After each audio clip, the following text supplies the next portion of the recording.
আমার জলখাবার আজকের দিনে, যেহেতু সকাল সকালই বেরোবো। আমার কালকে রাতটা একটু আনইজি কেটেছে শারীরিকভাবে, তা যার ফলে মুড়ি ছাড়া কিছু খাবো না। তো এই যে দুটি লঙ্কা, এই দুটো যে কী অসম্ভব ঝাল। এটা উত্তম দিয়েছিল। কোনো কোনো সময় লঙ্কাগুলো হয় না, খুব একটা ঝাল হয় না, আবার কোনো কোনোগুলো এত বাবারে বাবারে। এই দুটো লঙ্কাতে গোটা মানে এক কড়াই তরকারি হয়ে যাবে, অন্তত আমরা যে ঝাল খাই সান্দাজে। তো এগুলোকে নিয়ে সব মাখিয়ে ফেলি। লঙ্কাটা আমি দুটো নিতে পারবো না, আলপনা দিয়ে যতই দিয়ে যায়। একটা নেব, উহা উহা করতে করতে খাবো, তারপর বাকিটা খাবো না। কামড়ে ফেললেই তো এটা হয়ে গেল।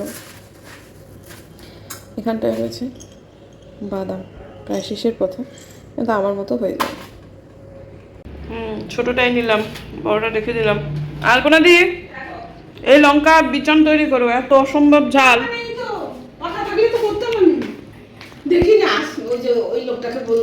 না পাকা ছাড়াও হয় কিনা দেখো না, এটা পুরো।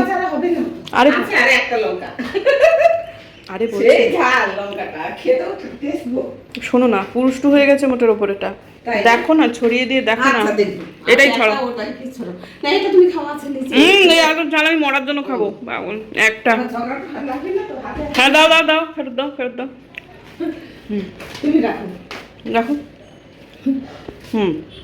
ঠিক আছে।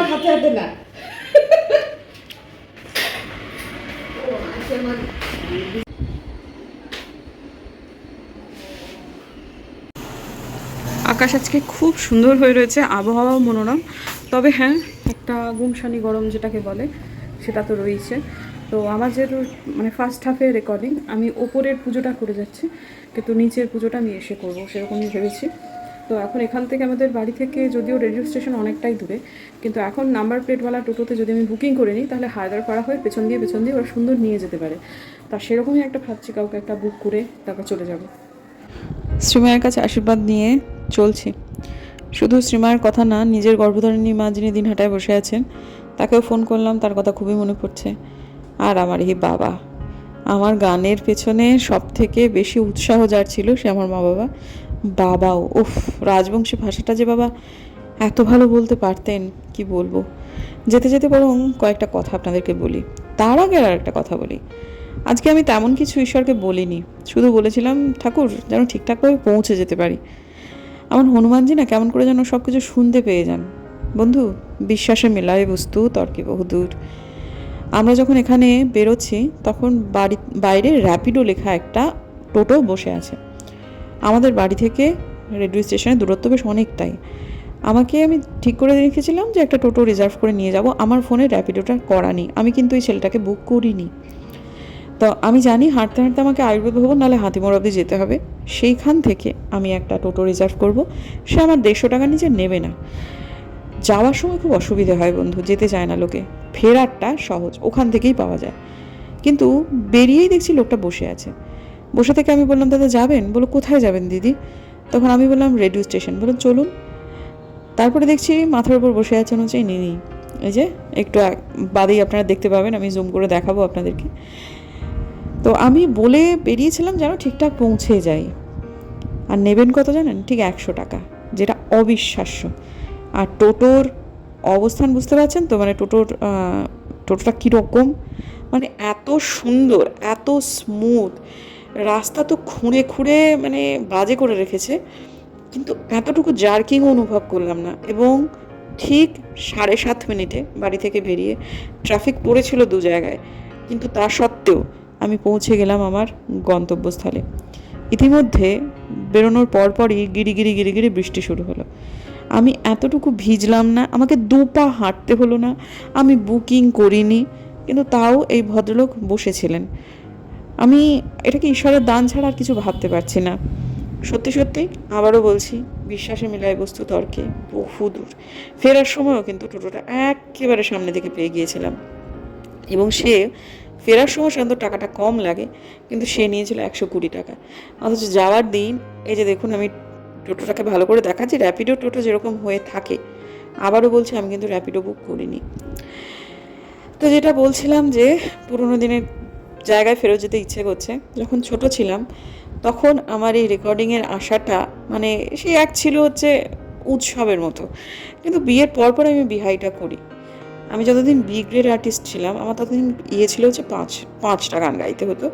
5টা গান সিলেক্ট করতেন বাবা মা, তারপরে মাস্টারমশাইরা অ্যাপ্রুভ করতেন অবশ্যই, তারপর আমাকে দিয়ে প্র্যাকটিস করানো। তখন প্রায় দিন 15 আগে চিঠি পৌঁছে যেত, তো আমাকে দিয়ে প্র্যাকটিস করানো। আমার কোনো হেডেকও ছিল না, এমনকি প্র্যাকটিস যে করব মানে হারমোনিয়ামটাও ঠিকঠাক করে রেখে দেওয়া, মানে সঙ্গতকারীদের খবর মানে দেওয়া, তারা নির্দিষ্ট সময় আসা, তাদের চা জল খাবার সব কিছু রেডি রাখা। বাবা ঘড়ি ধরে বসে থাকতেন যে 3 মিনিট হলে, বা একটা টাইম থাকতো তো 3 মিনিট হলে একটা করে ঠক করে ওরকম একটা আওয়াজ করতেন, আমার এখনও মনে আছে।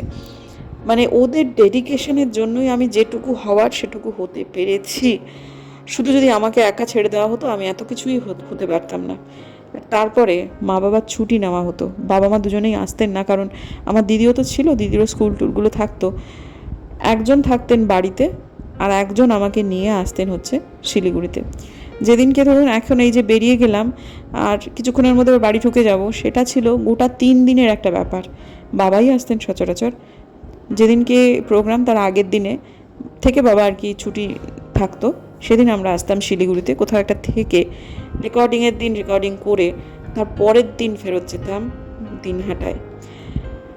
শিলিগুড়িতে বিয়ে হওয়ায় এই সুবিধাটা তো আমার হয়েইছে। একটা হচ্ছে গিয়ে বিয়ে যে বছর হয় তার পরের বছরই মানে 2007 জানুয়ারিতেই আমি বিহাই গ্রেডের জন্য বসি এবং আমি ক্লিয়ার করে ফেলি।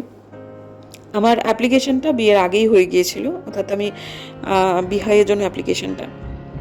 তো এই যে এখন মাঝে মাঝে বুম্বা দাদা জানতেও পারে না যে আমার রেকর্ডিং আছে।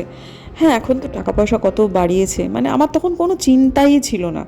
তখন চেক দিয়ে দিত, সাথে সাথে রেকর্ডিং করার সাথে সাথে একটা চেক দেওয়া হতো। কত টাকা চেক দিত তাও চাতার মাথা মনে নেই। মানে আমি এত ইরেসপন্সিবল ছিলাম। আমার মনে আছে আমি বিয়ের পরে একবার একটা চেক পেয়েছিলাম, চেকটা বাড়িতে ফেলে ফেলে নষ্ট করে দিয়েছিলাম জানেন। মানে ওটা যে আমাকে একটু মানে আমার অভ্যেস ছিল না সত্যি কথা, যে আমি একটু ইয়েতে গিয়ে ব্যাংকে গিয়ে একটুখানি জমা দিয়ে আসি। মানে আমার এতটাই মানে টাকা পয়সার ব্যাপারে না একটুখানি নালাখেপা ছিলাম সত্যি কথা। একটা টাইমের মধ্যে দিতে হতো। তো তারপর যাই হোক, সেটা সব বাবা টাবা করে এমন এমন মানে অবস্থা হয়ে গিয়েছিল আমার। তো এখন টাকা পয়সা অনেক বাড়িয়েছে, তবে দিনে দিনে পেমেন্ট হয় না, এখন মাসখানেক মতো লাগে। আর যে অ্যাকাউন্টটাতে পেমেন্ট হয় সেটা বোম্পদেশতবাবুর সাথে আমার যেহেতু জয়েন্ট আছে, যেদিন ধরো টাকাটা ঢুকলো তার পরপর হয়তো বোমাদা জানতে পারলো। কোনোবার এরকম হয়েছে, তুই তোমার কি রেকর্ডিং হয়েছিল? হ্যাঁ রেকর্ডিং ছিল তো। মানে ও আচ্ছা, একটা টাকা ঢুকেছে, ব্যাস এইটুকুই। কি বলবো, হাসিও পাচ্ছে। তো যাই হোক, পৌঁছে গেলাম বকবক করতে করতে। আকাশবাণী শিলিগুড়ির ভেতরে ভিডিও রেকর্ডিং করা, ভিডিও করা, ফটো তোলা সম্পূর্ণভাবে নিষিদ্ধ। তবে এইটুকু জায়গার মধ্যে করা যায়, স্টুডিওতেই বিশেষত নিষিদ্ধ। কিন্তু আমি কোনো যেন ভেতরেও রেকর্ডিং করিনি। আজকে একটু ক্যান্টিনে এলাম জানেন তো, একটু দেরি হচ্ছিল, মুখের সামনে ফ্যানটা ঘুরছিল, ফ্যানটাতে একটু হাওয়াতে গলাটা একটু বসে বসে যাচ্ছিলো। আর ক্যান্টিনের চা খুব ভালো। আমি একটু লাল চার ব্যাপারে উন্নাসিক আছি তো, কিন্তু এত সুন্দর বানিয়েছে, দার্জিলিং চাই বানিয়েছে কিন্তু, হ্যাঁ আদা ফাদা দিয়েছে, সত্যি সত্যি ভীষণ টেস্টি হয়েছিল। তো এটা খাওয়ার কিছুক্ষণের মধ্যেই আমার রেকর্ডিংটা হলো। টাইম লাগলো অনেক, একদম ফাটাই দিছি। খুব খুশি হয়েছে আজকে গান করে। কি করো দাদা? গাছ রং করো? করো করো করো। আমি বললাম তুমি বুঝি মালি, ফুল নেই তো। গরমকালে কত রকমের ফুল হয়, অবশ্য শীতে বেশি হয়। চলুন এবার বাড়ি যাই, আবার একটা টোটো ধরি, বুক করি। আমার ফোনে র্যাপিডোটা নেই, র্যাপিডো বুক করতে গেলে আলসেমি লাগে। দূর বাবা, এখান থেকে বললেই পাওয়া যায়। দেখি এরা সব যাবে কিনা, কেউ মনে হয় না যাবে। একদম সামনে থেকে পেয়ে গেলাম একটা টোটো এবং 120 টাকাই নিল। তো 120 টাকাই কিন্তু ভাড়া। আসার সময় ভদ্রলোক, যাই হোক র্যাপিডোর জন্যই হয়তো বা যেটা র্যাপিডোতে নেন তিনি সেটাই নিয়েছেন। তো উঠে পড়লাম। আর কি হয়েছে জানেন, আমার সামনেই একজন ভদ্রলোক রেকর্ডিং করলেন। তিনি বি গ্রেডের আর্টিস্ট, 1.5 বছর হলো পাশ করেছেন, এই প্রথম রেকর্ডিং পেলেন। আকাশবাণীর ভেতরে কিন্তু কিছু জিনিস পরিবর্তন আমি বুঝতে পারছি। মানে পরিচালনার একটা পদ্ধতিগত পরিবর্তন যেটা বলছি, এবং যেটা হয়েছে আমি সম্পূর্ণ নিরপেক্ষ জায়গা থেকে একটু তফাতে দাঁড়িয়ে বুঝতে পারছি যা হয়েছে সেটা ভালো হয়েছে। বন্ধু, নানা মুনির নানা মত থাকবে, সবার মতকেই আমি সম্মান জানিয়ে আমি আমার মতটা বলছি, দৃঢ়ভাবে বলছি, যা হয়েছে সেটা ভালোই হয়েছে। আমার সামনের যে ভদ্রলোক ছিলেন তিনি কি অসাধারণ গান গাইলেন, লোকগীতি, কিন্তু তিনি কেন জানি না এর আগে কখনো রেকর্ডিং পাননি, এই প্রথমবার পেলেন। যাই হোক, ভালো লেগেছে লোকটার কথাবার্তা। লোকটা ছিলেন হচ্ছে আলিপুরদুয়ার থেকে, আবার সেই পুরনো কথায় ফেরত যেতে হয়। দিনে দিনে তার পক্ষে তিনি এসেছেন আজই, গান গাইলেন, লাঞ্চ করলেন, আবার তিনি বেরিয়ে যাবেন হচ্ছে একটু বাদেই। তিনি রাত্রে পৌঁছবেন 10:30টার সময়। কালকে তার কোথাও একটা কাজ টাজ আছে, তাকে যেতেই হবে। আর একটু আগে দেখলেন তো ব্লিঙ্কিট আর পাঞ্জাবি কড়াইয়ের ওই ডেলিভারি বয় তারা দাঁড়িয়েছিল। একটু আগে না একটা ব্লিঙ্কিট না, আগে এই যে দাঁড়িয়েছিল সুইগি, ব্লিঙ্কিটের একটা ছেলে পাস করলো আমাকে। মানে এত স্পিডে এদেশে ওই 12-13 মিনিটের মধ্যে পৌঁছাতে হবে, সেই সমস্ত মানে কীভাবে যে স্কুটি উটিগুলো চালায় না, দেখে ভয় করে। বাবা মা তো কোথাও না কোথাও এদেরও বাড়িতে প্রিয়জন অপেক্ষা করে, তাই না? মানে প্রাণের মায়া ছেড়ে রীতিমতো এরা ছোটায়। অ্যাপগুলোকে এরকম একটা অপশান কোনো দিনও দেবে যেখানে এরকমভাবে আমি টাইপ করে দিতে পারবো বাবা সাবধানে এসো, অত তাড়াহুড়ো করতে হবে না, আমরা তো বাড়িতেই আছি। কিন্তু জানি না এটা কবে হবে। তো যাই হোক, একটা না স্কুলের কথা আপনাদের বলি, যে দেখুন এটা হচ্ছে শিলিগুড়ি সারদামণি বিদ্যাপীঠ। তো আর এর উল্টো দিকে হচ্ছে অঞ্জলি জুয়েলার্স। আমাদের শিলিগুড়িতে দুটো স্কুল আছে, এক হচ্ছে শিলিগুড়ি গার্লস, আর এই হচ্ছে রামকৃষ্ণ সারদামণি বিদ্যাপীঠ। এরা না ভরা তৃণমূল জমানাতেও স্কুলের রং নীল সাদা করেনি, এরা কিন্তু এদের নিজের রং বহাল রেখেছে। আর এই যে এখন একটু গেরুয়া গেরুয়া রং যেটা দেখলেন ওই গার্লস স্কুলে, সেটা কিন্তু বহু পুরনো রং। এখন ওই হালের জমানায় করে তারা কিন্তু গেরুয়া রং করেনি, তাদের গেরুয়াই ছিল শুরু থেকে এবং গেরুয়াই আছে। আর শিলিগুড়ি গার্লসের রং লালই ছিল, লালই আছে। আমার এই ব্যাপারটা খুব খুব পছন্দ। বিদ্যাস্থানে রাজনীতি ঢুকলে সেটা একেবারে শেষ হয়ে যায়, ঠিক সেরকম কলাস্থানে রাজনীতি ঢুকলেও সেটা একেবারে ছত্রাখান হয়ে যায়। তবে আমার ওখানে গিয়ে ভালো লেগেছে। শাওলি বলে আমার এক বোন আছে, যার সাথে আজকে আমার অনেকক্ষণ গল্প হলো। আমাদের পদ্ম নিয়েই মূলত আলোচনা হয়েছে। ও খুব পদ্ম গাছপালা ভালোবাসে, প্লাস সাংসারিক এটা ওটা টুকিটাকি, খুব ভালো লাগলো। এইসব বাইরে বেরোলে কত জনের সঙ্গে দেখা হয়, আলাপ হয়, ঘরের ভেতর বসে থাকলে এটা হয় না। সব মিলিয়ে মিশে সময়টা খুব ভালো কাটলো। দেখি দেখি দেখি দেখি এই যে যখন আমি ওখানে যাচ্ছি, পৌঁছচ্ছি, তখন মিশো থেকে একটা ব্লাউজ এলো। এনার সাইজের তো ব্লাউজ পাওয়া যায় না, সব থেকে ছোটো সাইজটা, তাও চুলটাকে আগে দিতে হবে না, দেখা একটুখানি। এই যে এলেবেলে করে শাড়িটা পরেছে, হাতা স্টিচের শাড়িটা। হ্যাঁ, এটা একটু না থাকলেই না না, ওটা একদম ঠিক আছে, কিন্তু এটা কিন্তু রেডিমেড ব্লাউজ আজকে কেনা হয়েছে। আর এটা হচ্ছে ভালোই লাগছে, খুব খারাপ লাগছে না। শাড়ি বলছি, ব্লাউজটা আরেকটা নেবো যেটা এটার সাথে একটু ফিট করে। আসলে এটা লালটা ভালো লাগছে না তো। এটা কিন্তু লাল নয়, এটা কিন্তু এটার সাথে রংটা মিলে গেছে, কিন্তু এইটা না, আমার এটা ভালো লাগছে। এটা এটা কোনো রিমুভ করার কোনো দরকার নেই, এটা একদম ঠিক আছে। ওটাতে ঝাড় দে। দাঁড়াও না, ভাল লাগছে কিনা বল। হ্যাঁ ভালো, তো শাড়িটা খুব সুন্দর, কিন্তু ব্লাউজটা আরেকটা নিতে হবে এটার কালার অ্যাকর্ডিংলি। ঠিক আছে, এমনি সাদার সাথে আমি যেটা বলেছিলাম যে সাদা সুতোর সাথে সাদা ব্লাউজ আর এই রঙের স্টিচ হলে ভালো লাগবে। মিশোয় ওটা পেয়েছিলাম, কিন্তু ঠিক আছে, ওটা কিন্তু এক্সট্রা আছে, খুলে দিলেই ভালো হবে, কিন্তু ও খুলতে চাইছে না।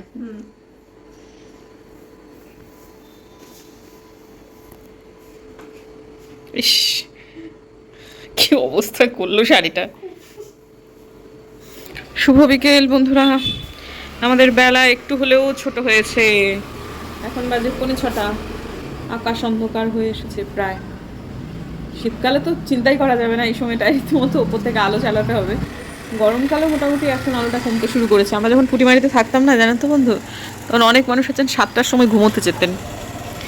মনে পড়ে ওদের কথা। আজকে সারাদিন ধরে সকাল থেকে আমার খালি পুরোনো দিনের কথাই মনে পড়ছে, পুটিমারি থাকার সময়কার কথাই মনে পড়ছে। শীতকালে ওদের সন্ধে হতো একদম 6:30, 7:45 মধ্যে ওরা শুয়ে পড়তো, সকালে হতো তত তাড়াতাড়ি।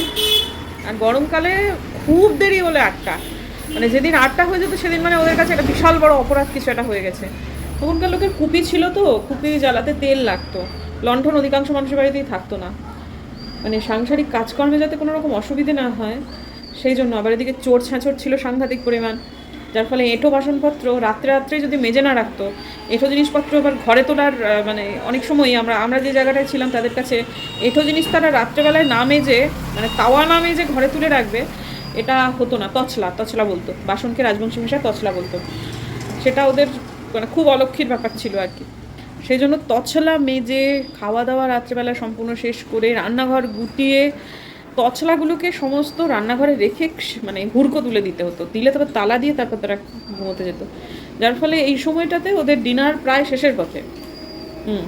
আর তছলা মাজা তো তখনকার দিনে ছেলেরা করতো না, সবই মহিলারা করতেন, কাজেই অত তাড়াতাড়ি না শুয়ে তো কোনো উপায় নেই। এরকম হয়েছে আমাদের কলোনির পাড় বলে দিনহাটায় বাড়িতে যে কলোনির পাড় ছিল, সেখানে আমরা দেখতাম শীতকালে মানে ওই ধরুন 5:30-5টা নাগাদ কুপি নিয়ে সব কাকিরা বসে বসে সব বাসন মাজতেন, নিয়ে তারপরে তাদের সব ঘুমানো সব হয়ে যেত আর কি। তবে ইলেকট্রিসিটি চলে আসার পর সব কিছু আস্তে আস্তে বদলে যায়, সেটাই হেলদি ছিল। সূর্যাস্তের পর খাওয়া দাওয়া শেষ, ঘুমাও, আবার যেই সূর্যোদয় হবে তখন ওঠো। এর মধ্যে থেকে এখন পুরোনো দিনের কথা না ভেবে আপাতত এই বর্তমান সময় নিয়ে থাকি। আজকে রেকর্ডিংটা করে খুব আনন্দ পেয়েছি, কিন্তু ব্রডকাস্টিংয়ের ডেট কবে সেটা ভুলে গেছি জিজ্ঞাসা করতে, পরে জেনে নেই। তো বৃহস্পতিবার, তারপর এসে পরে পুজো আচ্ছা করলাম, টানা চলছে ছুট, তাই ব্লগটাকে ভাবছি সন্ধ্যেই শেষ করে দিই। কি আর করবো, আজকে আর তেমন মানে গতানুগতিকতার বাইরে তেমন কিচ্ছু করার নেই। আর একটু মেয়ের সাথে বসে ভ্যাজ করি। কিরে, আমার সাথে কথা বলবি তো? মেয়ের সাথে একটু বকবক করি। আকাশ খুব খারাপ করেছে, আবার পশলা ধরে বৃষ্টি নামবে মনে হচ্ছে আমার। তো দেখি আলপনাদির কাছে একটু পকোড়া টকোড়ার বায়না টায়না করা যায় কি না। তো যাই হোক, ঠিক আছে, চলুন বন্ধুরা, দেখা হচ্ছে কালকে একটা নতুন ব্লগে। আজকে একটু তাড়াতাড়ি ব্লগ শেষ করে দিলে তাড়াতাড়ি এডিটিংগুলো করা যাবে, কারণ আমার কালকের ব্লগ আর আজকের ব্লগ, কী রে ভাই, আজকে আমার ব্লগ উচ্চারণ ঠিকঠাক হচ্ছে না। কালকের ব্লগ এবং আজকের ব্লগ দুটোই এডিট করতে হবে, সুতরাং তাড়াতাড়ি করে কাজটা সেরে নিয়ে 9:30টার মধ্যে যদি সবটুকু শেষ করে ফেলতে পারি, তাহলে 10:30টার মধ্যে আমার সবটুকু এডিটিং কমপ্লিট হয়ে যাবে। তো চলুন, দেখা হচ্ছে কালকে একটা নতুন ব্লগে। যদি আমার ভিডিও ভালো লাগে তাহলে সাবস্ক্রাইব করবে। আমার ব্লগটাকে তুই এন্ড করে দে না মামা, এটাকে তুই এন্ড করে দে, জোরে বল। সবাই লাইক করবেন, শেয়ার করবেন, ডেফিনেটলি সাবস্ক্রাইব করবেন, আর একটা কমেন্ট তো ডেফিনেটলি করবেন। হ্যাঁ প্লিজ, আঙুলগুলো দেখিয়ে দেখি কর। আমার অভ্যেস। না একটু কর না, আমি তো তোর অভ্যেসের জন্য বলছি না, অফেন্স নিচ্ছিস কেন? আমি ইচ্ছা করে বলছি যে আঙুলগুলো এত সুন্দর নেলস করালি, দেখুন ও কিন্তু রাগ করছে।